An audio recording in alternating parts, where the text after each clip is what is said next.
Welcome to the NFL world where the NFL starts and ends. I'm your host, Jacob. And after week 6 has ended, as we record this, Broncos and Chargers are yet to play. But we have a lot of news to get into. First off, the Titans in the city of Nashville have agreed to build a dome stadium in Nashville. No timetable has been set, but the stadium could cost up to $2.2 billion, which is a cheaper stadium. So my question is, are they just putting a dome over the stadium, or are they just building a whole new stadium?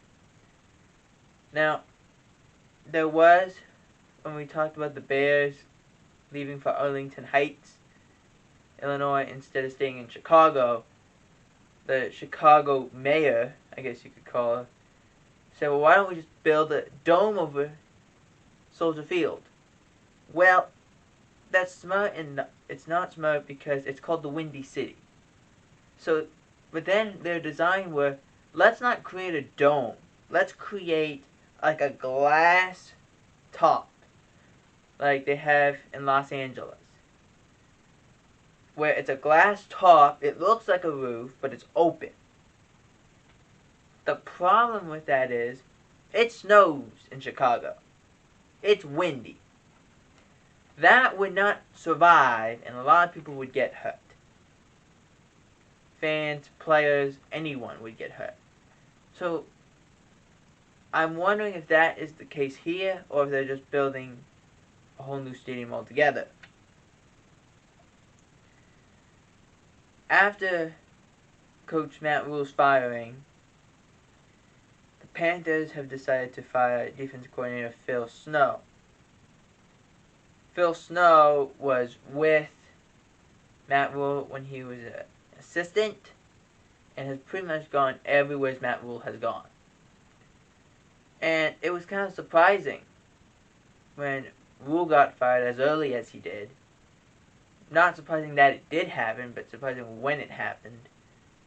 Phil Snow's name did come as a shock, as well as they fired their special teams coordinator. The Dallas Cowboys, specifically DeMarcus Lawrence, was talking to the media, and the Cowboys the last couple weeks have talked to the media. As you know, all these players talk all the time, but the Cowboys were talking to the media. Coach Mike McCarthy had said, like, before the Rams game, we're the underdogs, when nobody's underdogs. And that kind of became a mantra a little bit. But Tank Lawrence was asked, what did you like? Because this is the third time in 3 years that the stadium's been open. The Cowboys have played in SoFi. Twice against the Rams, once against the Chargers. And Lawrence was asked, what do you think about the stars coming out and seeing you guys play? To which Tank Lawrence said, oh, it's good that they came and actually saw the real stars. To which he meant, not just the Cowboys, but yes, the Cowboys have the star on their helmets, and that is true. He also meant they're actually watching real people play a sport where they're going on camera doing it only because they want money. It's not because these people are actually getting paid to play a sport. And it's good that those people who do fictional things and are fictional people or play fictional characters are going to see the actual stars do something. But it was hilarious because it got the media to crack up a little bit. And I was like, well, I've never thought of it that way.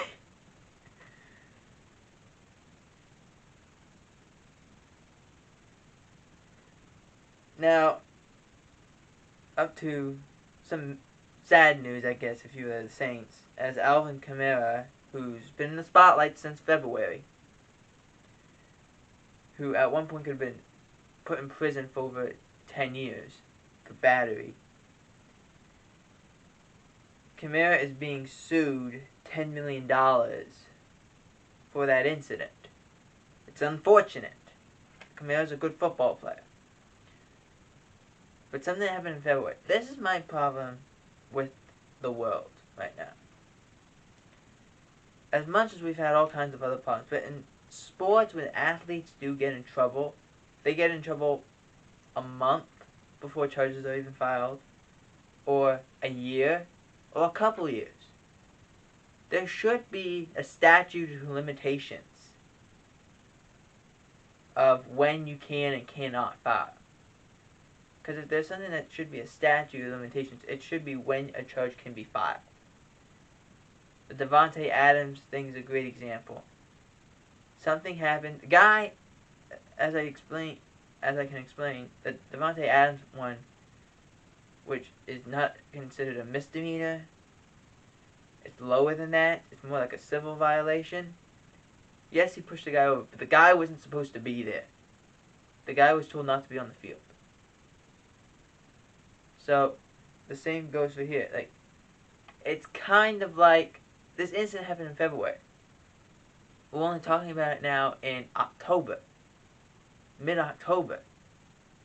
What happened the last 6 months that you decided to go do it now? That's my question. The Panthers have continued to be in the spotlight as the Panthers are receiving trade calls for both Christian McCaffrey and Robbie Anderson. And for the Panthers' Robbie Anderson, he was in fact kicked out of the game by his own team for arguing with his coaches and not sitting with his teammates. Let's see if that means anything.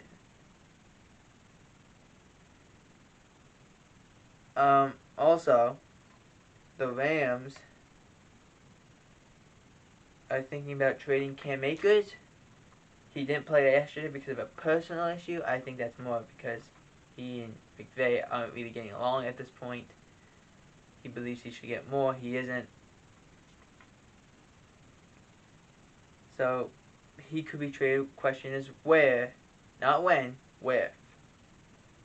And finally, the Texans have fired Vice President of Football Operations Jack Easterby, who shouldn't have been in that position to begin with. He was a pastor and then became Vice President of Football Operations. It makes no sense. It doesn't. You're not even in a front office role. You're a pastor and now you're in the front office. Makes no sense. An unlikely rise, to say the least. But he's now crashed back down to earth as the Texans have fired Jack Easterby.